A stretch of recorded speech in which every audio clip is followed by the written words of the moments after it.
Medtech conference, here we are again. Finally. They're going to start talking about you and I dating or something. Well, because you make me look good, Joe. Oh man, And, I still say you have like you have the beachfront property in the medtech industry, especially in Boston with Medtech.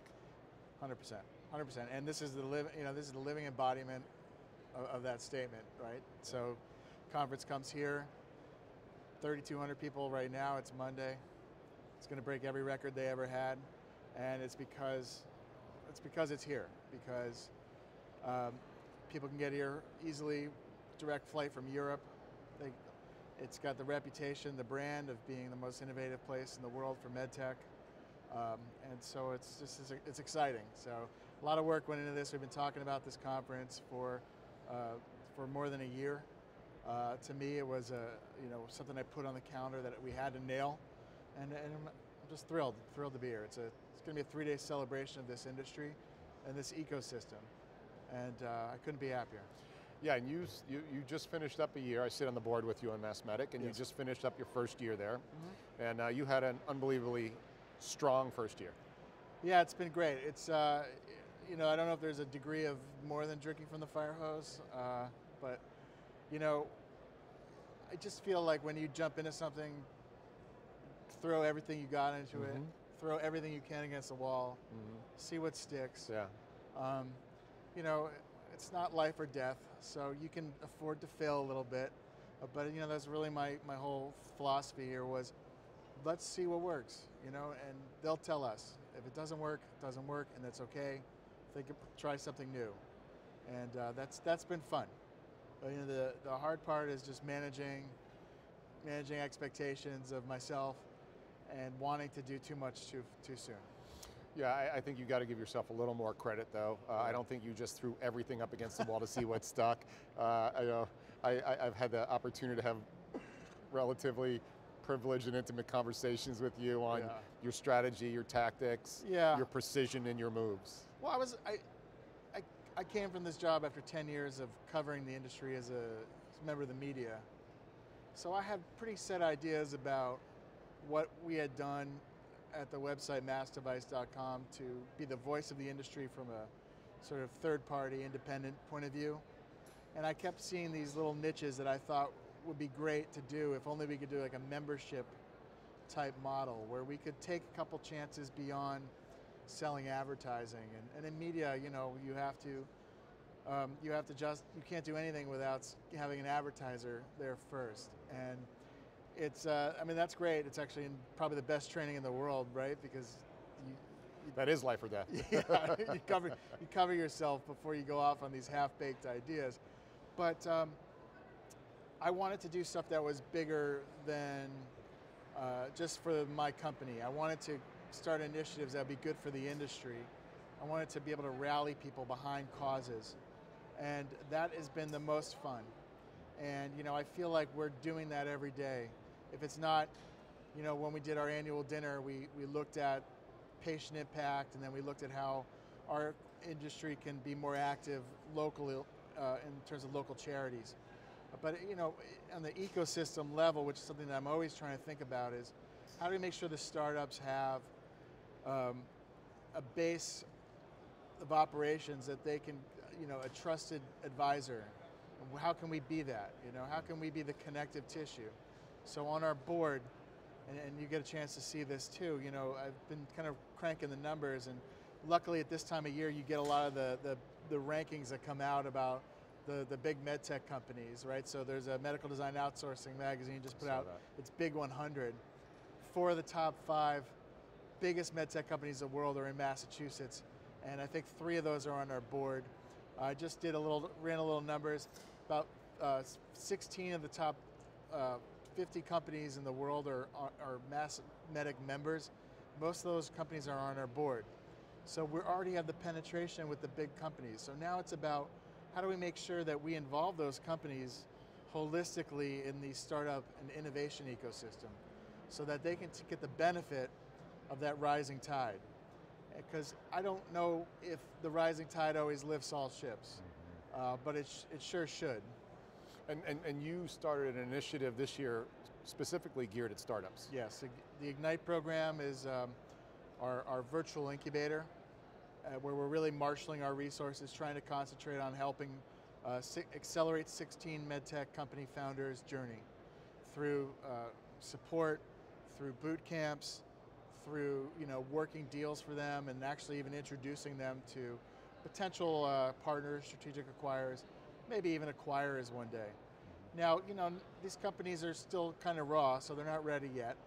But I happen to think that if we intervene early, if we teach them the right things, if we move them away from tunnel vision on raising money. So, there's a lot of studies that prove that when you compensate and overthink about one particular thing that you're lacking, you get this condition called tunnel vision. That's sort of the non-scientific way to put it. But when you have tunnel vision, you make bad decisions about everything else because all you're thinking about is what you don't have. So you're resource constrained, and all you can think about is your need for that resource. And what you're missing is the strategy. You're missing the big picture. You're missing the valuable time you need to think about where you actually want to go when you have the money. And that is what Ignite really is trying to force these entrepreneurs to do. Don't just think about raising money. The good companies will raise money. Yeah, and when we coach these startups, we talk about the differential between focus and fixation. Yes. And the fixation on trying to raise funds, you lose the focus on what really the bigger picture is. And granted, funds are gas in the tank. Yes. Having said that though, that if you and I have seen it, you fixate on raising and you stop paying attention to your company. Yeah. And the Ignite program is great with the mentoring out of Medtech because you have these tenured executives. Yeah. And they will lean in and give you guidance and tap you on the shoulder, look, this is your first rodeo.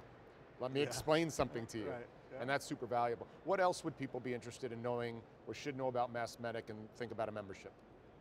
So we're growing our education platforms too. We want to help onboard employees that are new to the industry. So we just struck a deal with an education company to come in and teach a Medtech immersion class. We're really trying, today we have a booth with Mass Bio, the Mass Life Science Center. We really want to be a connective fiber for all the resources that are available at the state.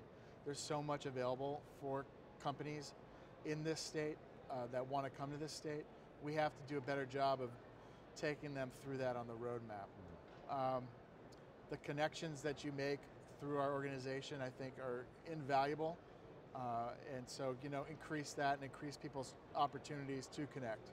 So we've kind of settled on a cadence of, a daily snack of something that they need to know, and we run that through LinkedIn.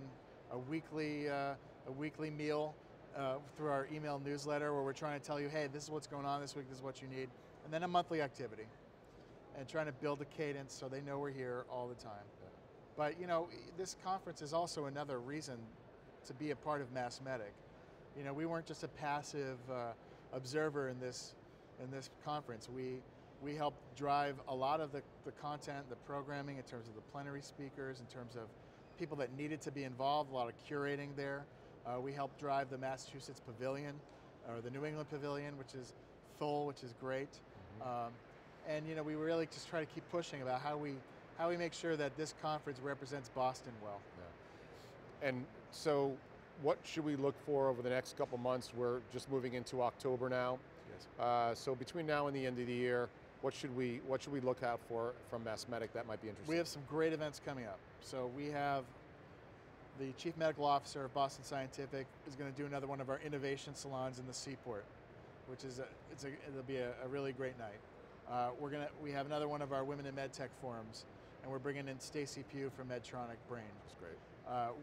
We have our FDA update in December, so everything you need to know about the FDA and all the changes and kind of looks ahead for the year. That program's been going on for 20 years.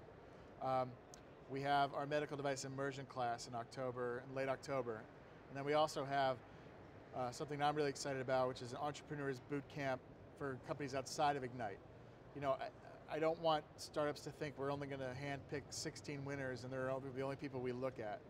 We want to provide more opportunities for startups to learn in a safe environment, in a budget-friendly way, So this is one of them. We've partnered with Zymetica on that. We're going to be down in Providence at the CIC down there, and a full day boot camp where they're going to learn from entrepreneurs who have done it before.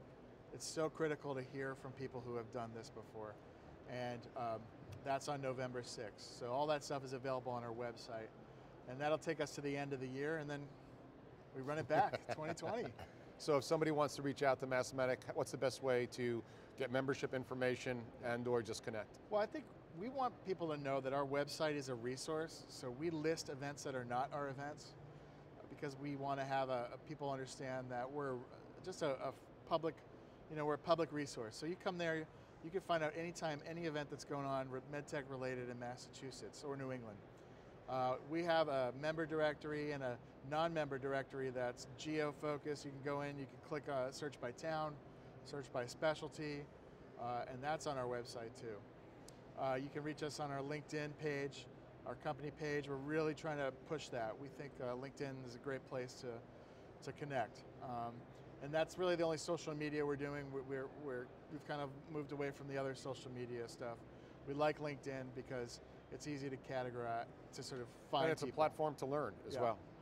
And so my advice to startups and the large strategics is we have partners for manufacturing, we have partners for quality, we have partners for search, we have partners for anything in our supply chain. Yeah. I really think that people ought to look at Medtech, especially in the greater New England area, as a major asset and a major partner as well. And I've seen it in operation now for over a decade. So, I appreciate you taking the time. I know you're super busy here. A little bit. Yeah, always love fun. getting together. Thanks, Joe. Thanks, as man. always. Take care.